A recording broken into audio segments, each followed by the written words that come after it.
नमस्कार। संतोष की रिपोर्ट में आप सबों का स्वागत है। और आज हम संतोष की रिपोर्ट में चर्चा करने जा रहे हैं कि क्या वाकई में बिहार राजनीतिक संकट के दौर से गुजर रहा है। जी हाँ, ये मैं बात इसलिए कह रहा हूं कि सरकार के स्तर पर जिस तरीके से निर्णय लिए जा रहे हैं और उस निर्णय की वजह से जो समस्याएं खड़ी हो रही हैं, वो दौर मेरे जेहन में एक बार फिर से दौड़ने लगा है जो मनमोहन सिंह का दौर था। 2012-13 का वो दौर था।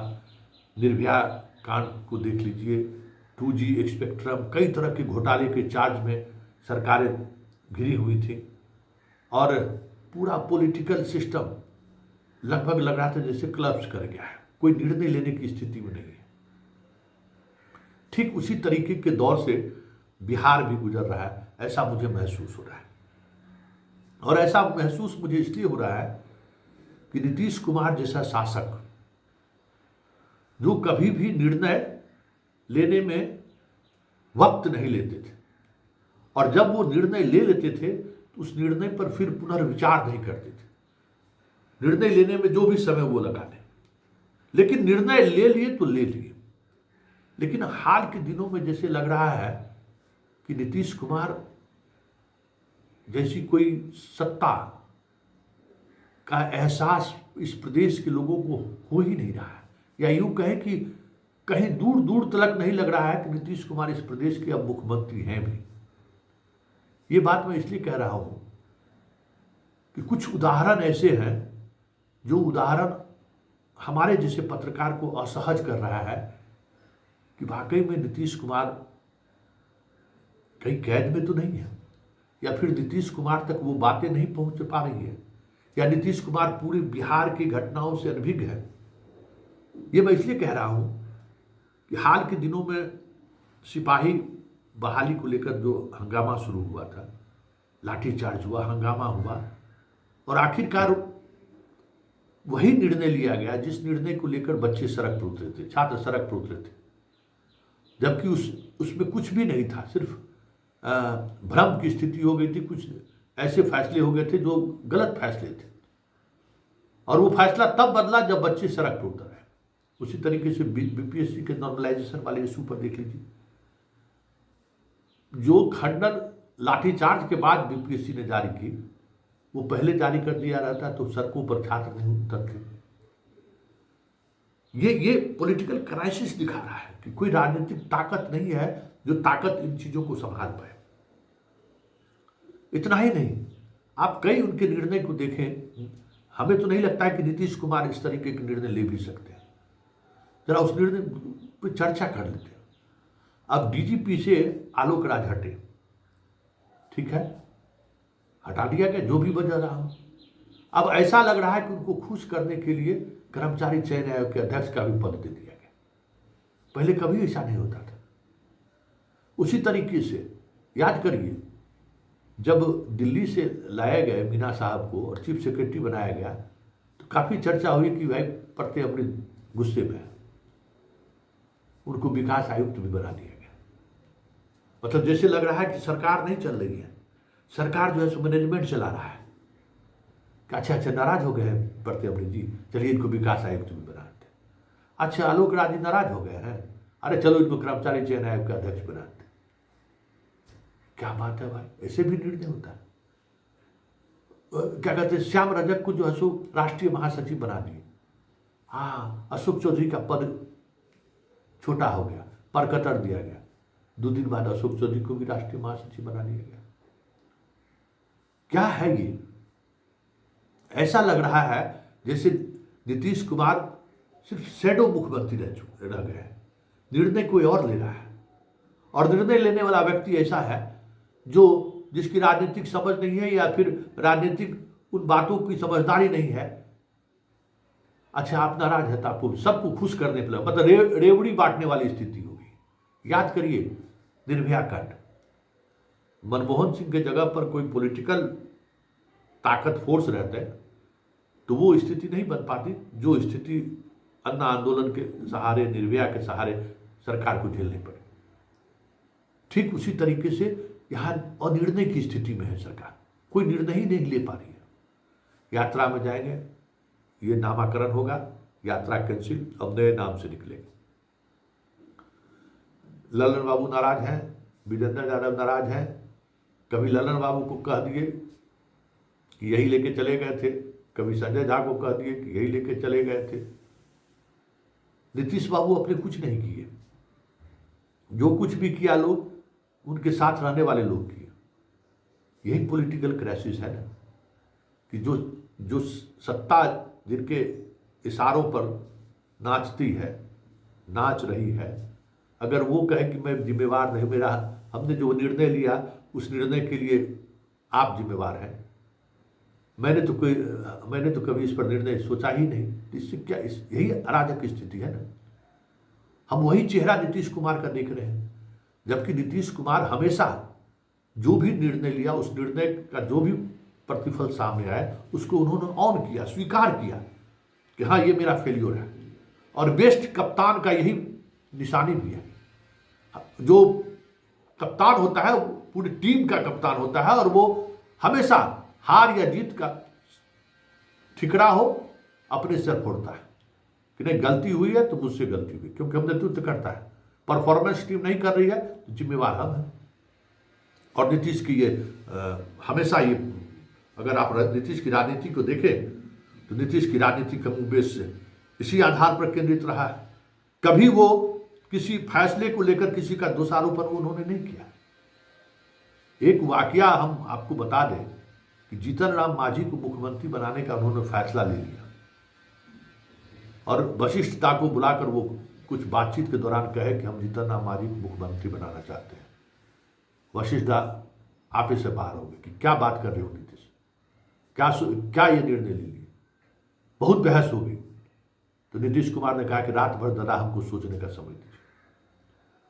और सुबह जब दादा और नीतीश कुमार की मुलाकात हुई तो नीतीश कुमार ने इतना ही कहा कि दादा कैप्टन तो मैं हूं ना, लीडर तो हम हैं, इसको आप स्वीकारते हैं तो हमारे निर्णय के साथ आप खड़े रहिए, हम ये उम्मीद आपसे करते हैं। उसके बाद वशिष्ठ दा के पास कहने के लिए कुछ नहीं बचा हुआ था। वो व्यक्ति आज परिस्थिति में कोई बदलाव हुआ तो ठिकरा किसी और को फोड़ रहा है। मतलब कप्तान में वो कॉन्फिडेंस नहीं है, कप्तान अब टीम को लीड करने की स्थिति में नहीं है, और इसका असर साफ पूरी व्यवस्था पर दिख रही है। ये अलग बात है कि कुछ प्रशासनिक बदलाव की वजह से थोड़ा पैनापन दिख रहा है। जो पुलिस व्यवस्था लग गया था कि मर गया है, उस व्यवस्था में थोड़ा बदलाव होता हुआ दिख रहा है। लेकिन वो भी अगर पॉलिटिकल पर्सन या जो पॉलिटिकल सत्ता है, वो सत्ता अगर कमजोर होती हुई दिखाई देगी तो चाहे वो विनय कुमार हो चाहे कुंदन कृष्णन हो, बहुत ज़्यादा देर तक कुछ नहीं कर पाएंगे, क्योंकि सब कुछ कैप्टन पर निर्भर करता है। और कैप्टन अगर जिम्मेवारी को ऑन नहीं कर पा रहा है, या कैप्टन तक हम अपनी बात नहीं पहुंचा पा रहे हैं, कैप्टन क्या सोच रहा है अगर ये हमें समझ में नहीं आ रहा है, तो हम तो अपने अनुसार कभी मिडिल स्टंप पर, कभी ऑफ स्टंप पर, कभी लेग स्टंप पर गेंद फेंक कर खिलाड़ी को आउट करने, विपक्षी टीम को आउट करने की कोशिश करेंगे, यही करेंगे ना। तो यही इसी दौर से राज्य गुजर रहा है। मतलब एक भी ऐसा निर्णय नहीं हाल के दिनों में लिया गया हो जिस निर्णय के आधार पर यह सोचा जाए कि यह नीतीश कुमार का निर्णय है। 2006-07 से नीतीश कुमार को बहुत ही करीब से हम देख रहे हैं, उनके हर एक फैसले को बड़ी करीब से महसूस करने का भी मौका मिला है। वो आदमी हो ही नहीं सकता है इस तरीके से कि हम निर्णय ले लिए कुछ, और उस निर्णय से कुछ लोग नाराज हैं तो उनको खुश करने के लिए रेवड़ी दे दीजिए। ये हो ही नहीं सकता, ये नीतीश कुमार नहीं कर सकते। और अगर नीतीश कुमार ऐसा नहीं कर सकते हैं तो फिर इस राज्य का सत्ता चला कौन रहा है? क्योंकि हम बार बार कह रहे हैं कि नीतीश कुमार से जनता की दूरियां बढ़ गई हैं, नीतीश कुमार की मीडिया से दूरी बढ़ गई है।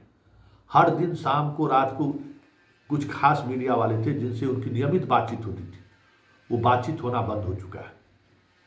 नीतीश कुमार के पास हर खबर का अपडेट, आज पूरे दिन में क्या घटनाएं घटी हैं, हमें लगता है कि वो अपडेट मिलना भी बंद हो चुका है।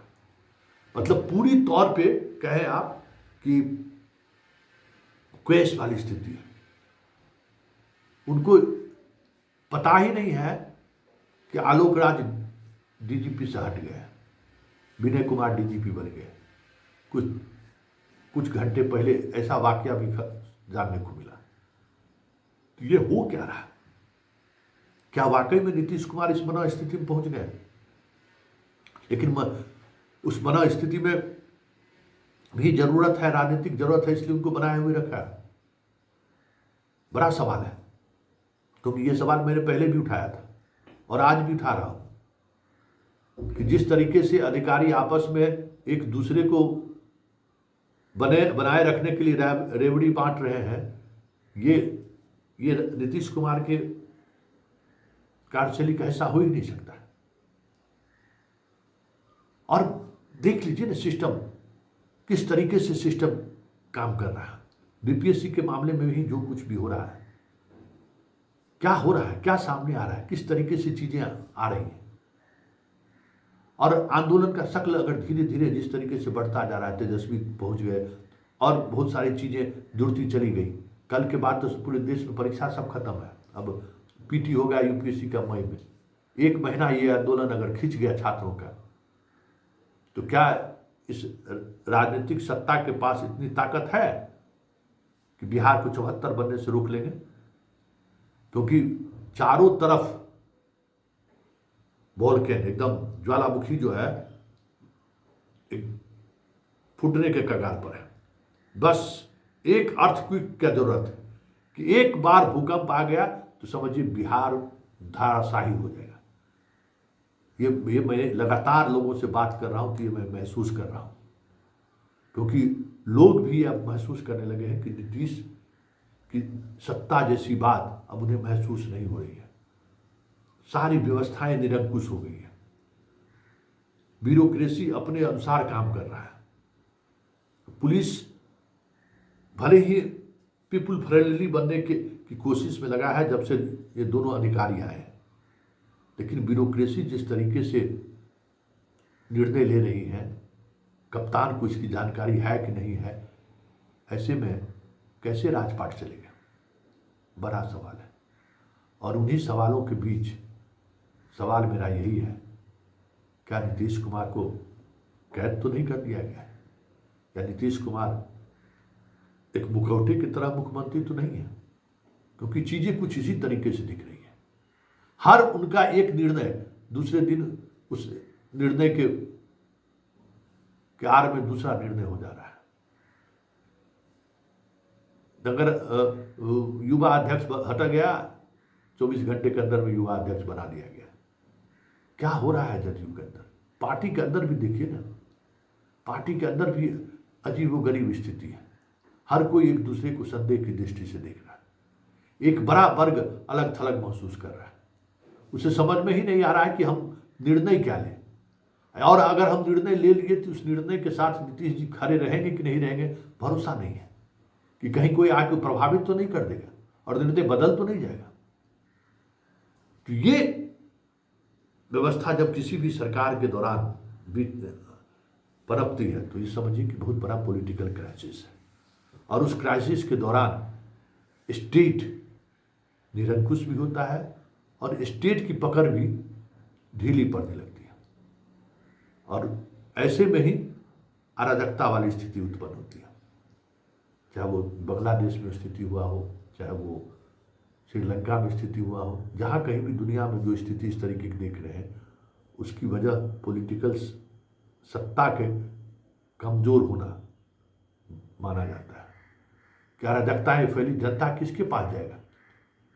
किससे जनता गुहार है? कोई डीएमएसपी से तो गुहार लगाएगा नहीं। जनता तो नीतीश बाबू से गुहार लगाएंगे, और नीतीश बाबू तक बात पहुंच नहीं रहा है। नीतीश बाबू तक बात पहुंचे, इसके लिए जिस तरीके का एक आभा मंडल खड़ा कर दिया गया, परतें लगा दी गई है, वहां कुछ बात ही नहीं है। जनता का दरबार कब से बंद है? तो क्या होगा? जनता के अंदर जो चीजें उबल रही हैं, उसका असर तो होगा। इसलिए अगर ये क्राइसिस ज़्यादा दिनों तक चला तो तय मानिए बिहार में कुछ भी हो सकता है। और बिहार कभी भी करवट ले सकता है, और करवट लिया तो केंद्र की सरकार हो, चाहे मोदी जैसे प्रधानमंत्री ही क्यों ना हो, बहुत मुश्किल होगा संभालना देश को, क्योंकि बिहार जब जब करवट लिया है बड़ा बदलाव हुआ है।